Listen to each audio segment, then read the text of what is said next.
Welcome back to The Why. I'm Tatevik Aprikyan in our Chicago studios. This half hour, we're looking into Social Security.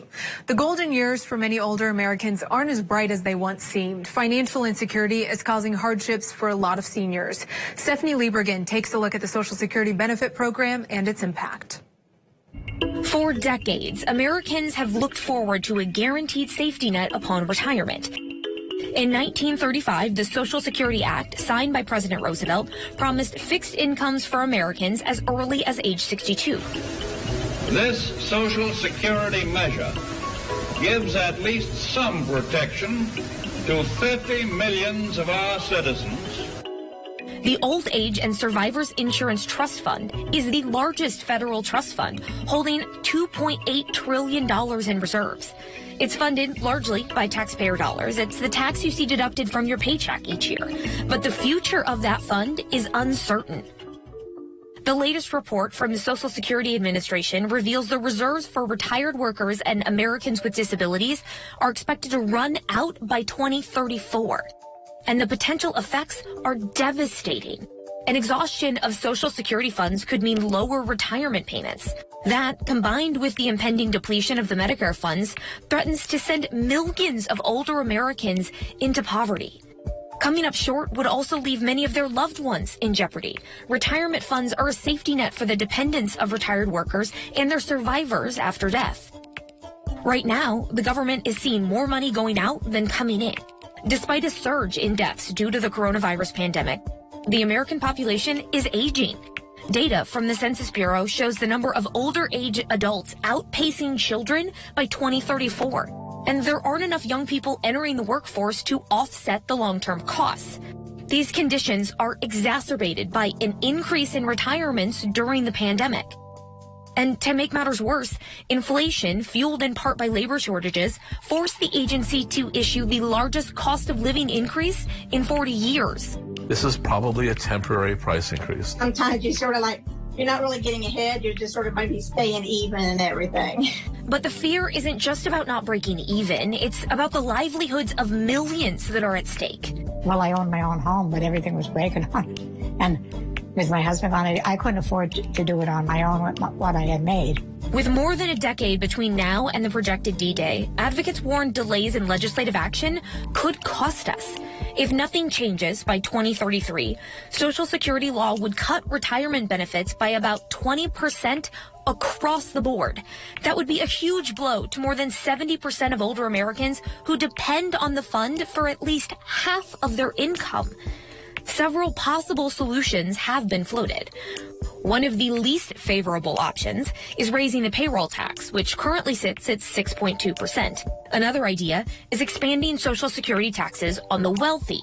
This would mean an increase or total elimination of the taxable income limit. Right now, that affects people earning more than $147,000 a year. An increase in the retirement age is also on the table. Right now, Americans born before 1937 can receive full retirement benefits starting at age 65, and it starts at age 67 if you were born after 1960. The clock is ticking, and it's unclear if Congress will find a solution before it's too late. Stephanie Liebergen, Newsy, Washington. Let's welcome in our first guest tonight, who says there may not be a problem at all. Nancy Altman is the president of Social Security Works and the author of many books on the importance of protecting Social Security. Nancy, thank you for coming on The Why. Thank you so much for having me. The fate of the Social Security Trust Fund and ultimately the livelihood of millions of older Americans lies now in the hands of Congress. Are we seeing any progress on the legislative front?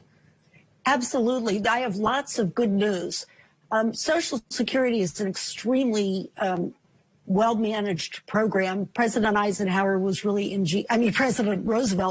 ingenious in what he put together. And there are a number of bills in Congress to both expand Social Security and ensure that it can pay all benefits in full and on time for the foreseeable future. One of them has actually 199 co-sponsors in the House of Representatives. You only need 218 to pass it. It has expansion with no cuts. What's keeping these expansion efforts stalled in Congress?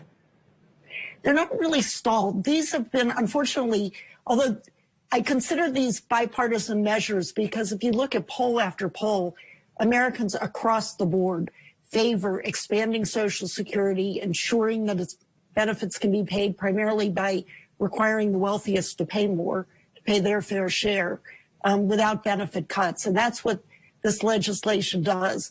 Unfortunately, there are no Republican co-sponsors among the elected members of Congress. But the bill is moving forward. There have been hearings on it, and there may be a markup later this year, we'll see, and a vote in the House. When it gets to the Senate, that's another story, but it then becomes an issue for voting in November. So is now the time for Democrats to make a push? Absolutely. And as I say, the chairman of the Social Security Subcommittee, a man by the name of John Larson from Connecticut, has introduced this bill. As I say, it has 199 co-sponsors, and he is seeking the leadership, bring it up for a vote in the House. It will then go to the Senate. Interestingly, President Biden ran on expanding Social Security and requiring the wealthiest to pay more. So the Democrats are in agreement on this. It's a matter of getting the leadership to bring it for a vote. One of the options floating around is 20% cuts across the board. That would put millions of Americans within inches of the poverty line. You don't agree with this method. What do you want to see instead? You know, as important as it is to ensure that all benefits can be paid in full and on time, that's a means to an end. The end is to provide basic economic security. Social Security ensures wages against their loss. If you become so disabled you no longer can work, if you die leaving young children, it has life insurance protection. And if you're fortunate to live to old age, you could live to 110 and continue to get Social Security. You can outlive savings, but not Social Security. The one shortcoming of Social Security is that its benefits are too low, that it is really, just as you say, the average benefit is just above poverty level, and many get below that. So what really needs to happen is to expand benefits and to require the wealthiest to pay their fair share, which they're not doing currently. So of the options on the table, then, what is the country's best case scenario? I think the best case scenario is what the Democrats are proposing, which is an across-the-board increase in benefits, some targeted increases, a more accurate cost of living increase, a minimum benefits so no one retires into poverty, caregiving credit so that when people take time out of the workforce, disproportionately women, to care for children, they receive credit towards retirement. They don't take that double hit. And that we require those at the top to pay more. Most Americans have their Social Security contributions withdrawn from every paycheck all year long.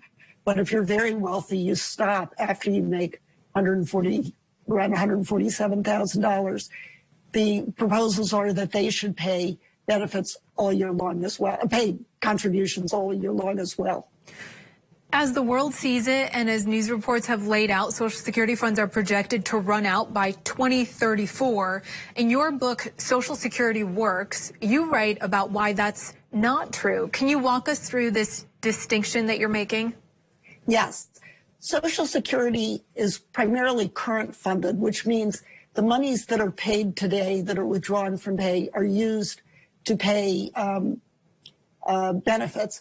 But there is a reserve. As you said in your introduction, there's currently a $2.9 trillion surplus. It is there to help fund the retirement of the baby boom, which is retiring now.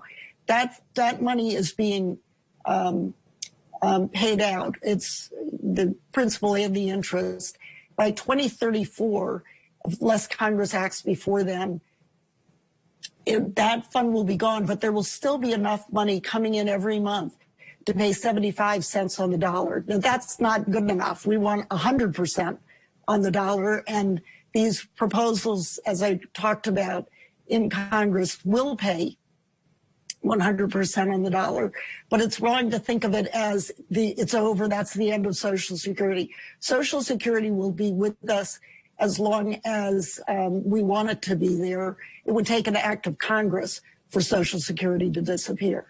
The pandemic had a significant short-term impact on the trajectory of these funds. The Social Security Administration says more to come on what the long-term effects will be, if there are any. What do you think the outcome is? Well, one thing that the pandemic showed, I think, is the real importance of Social Security.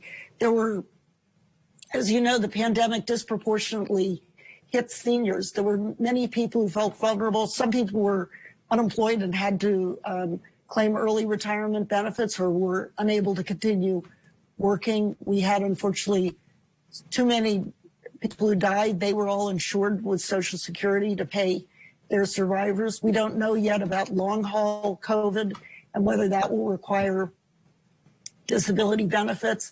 But Social Security was there paying those benefits for people, ensuring and keeping the economy going. Same with Medicare. If we didn't have Social Security and Medicare, we would have had to invent them. So thank goodness President Roosevelt had the wisdom to do it. And I hope we have the wisdom to expand it and to enact paid leave and other kinds of things. So the next time we have some crisis like the pandemic, we'll already have in place all of the programs necessary to keep us secure. Nancy Altman, thank you so much for your time.